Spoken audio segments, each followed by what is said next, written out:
राष्ट्रमाता जिजाऊ मा साहेबांच्या जन्मभूमी असलेल्या ऐतिहासिक सिंदखेड राजा शहराचा विकास आजही ठप्प अवस्थेत आहे, असा गंभीर आरोप शेतकरी नेते दिलीप चौधरी यांनी केलाय। सरकार आणि स्थानिक लोकप्रतिनिधी फक्त आश्वासनांची पेरणी करत आहेत, मात्र प्रत्यक्षात विकासासाठी कोणतीही ठोस पावलं उचलली जात नाहीत, अशी टीकाही त्यांनी केली। जर दिवाळीपूर्वी शेतकऱ्यांना योग्य ती मदत मिळाली नाही तर एकाही आमदाराला रस्त्यावर फिरू देणार नाही, असा इशाराही त्यांनी दिलाय। या बातमीचा आढावा घेतलाय प्रतिनिधी बालाजी सोसे यांनी।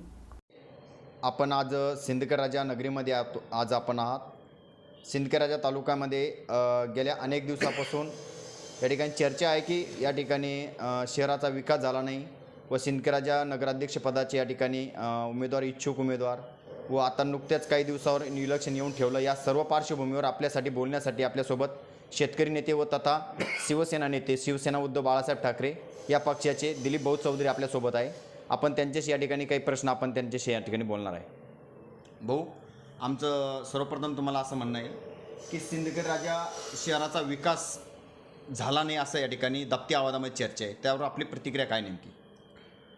कोणत्याही गावचा स्थानिक विकास हा स्थानिक लोकप्रतिनिधीवर अवलंबून असतो। कोणता आमदार, खासदार, मंत्री, मुख्यमंत्री हा आपल्या गावचा विकास करू शकत नाही। हा स्थानिक पातळीवरील लोकप्रतिनिधीच आपल्या गावचा विकास करू शकतात।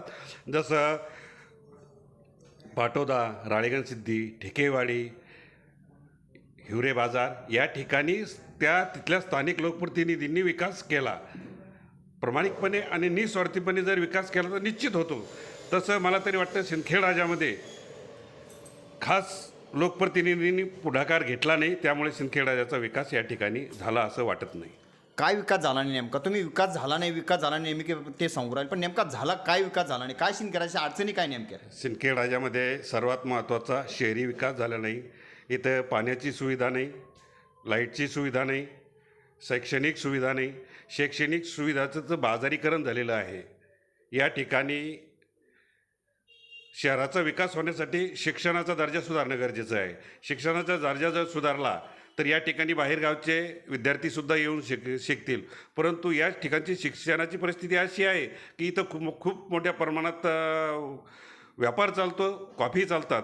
त्यामुळे या ठिकाणी पहिल्या वर्गापासून 12व्या वर्गापर्यंत जो विद्यार्थी शिकतो तो नुसता पुढं चालत राहतो आणि त्याच्या आईवडिलांचं नुकसान होतं।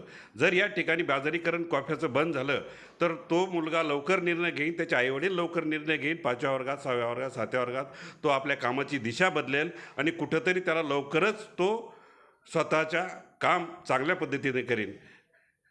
आणि निश्चितच या ठिकाणी कॉफी बंद होणं हे खूप गरजेचं आहे। आणि सर्वात प्रथम मी गावाला सोबत घेऊन विश्वासात घेऊन या भविष्यामध्ये कॉफी शिक्षण क्षेत्रात डिजिटल शिक्षण क्षेत्र करू आणि या ठिकाणी डिजिटल शिक्षण क्षेत्र जर केलं तर शहरातील रोजगारसुद्धा वाढेल, रोजगारांना मिळेल, नवीन विद्यार्थी या ठिकाणी येतील। गावाच्या बाहेर जे शिक्षणासाठी मुलं जातात ते सुद्धा या ठिकाणून जाणार नाही, गावचा पैसा गावातच राहील। मी तुम्हाला एक आता या विषयात एक प्रश्न असा विचारतो की पहिल्यांदाच तुम्हाला हा प्रश्न मला तरी वाटतं विचारला जात आहे की असं आम्ही दबत्या आवाजामध्ये असं ऐकलं की सिंदखेड राजा नगराध्यक्षपदासाठी तुम्ही चर्चेत तुमचं नाव आहे, यावर तुमची प्रतिक्रिया काय? आणि तुम्ही खरंच इलेक्शन लढणार आहे का नगराध्यक्षपदाचं? नेमकी तुमची भूमिका काय?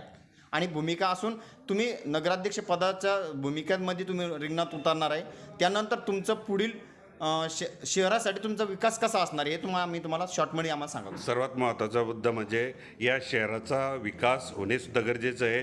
त्यासाठी शेती विकास, शहरी विकास, शैक्षणिक विकास, ऐतिहासिक विकास या विकासाचा मुद्द्याचा पुढाकार घेऊन सिंदखेड राजातील दारिद्र्य, आर्थिक विषमता दूर करून सिंदखेड राजा हे ऐतिहासिक गाव आहे आणि आदर्श गाव निर्माण झालं पाहिजे, हा माझा उद्देश आहे। आणि गेल्या त्यासाठी 3 वर्षापासून मी सातत्यानं काम करत आहे आणि निश्चितच तुम्ही आमच्या प्रश्नाला बगल देऊ नका, तुम्ही इलेक्शन लढणार आहे का नेमकं नगराध्यक्ष? बिलकुल 100% इलेक्शन लढणार, यासाठी की गावचा विकास जर करायचा असेल तर काहीतरी आपल्या हाती सत्ता पाहिजे, त्याच्याशिवाय आपण गावचा विकास करू शकत नाही। मी आतापर्यंत गावासाठी खूप काही केलेलं आहे परंतु नाही करू शकत, त्यामुळे गावच्या विकासासाठी सत्ता असणे हे सुद्धा महत्त्वाचं आहे।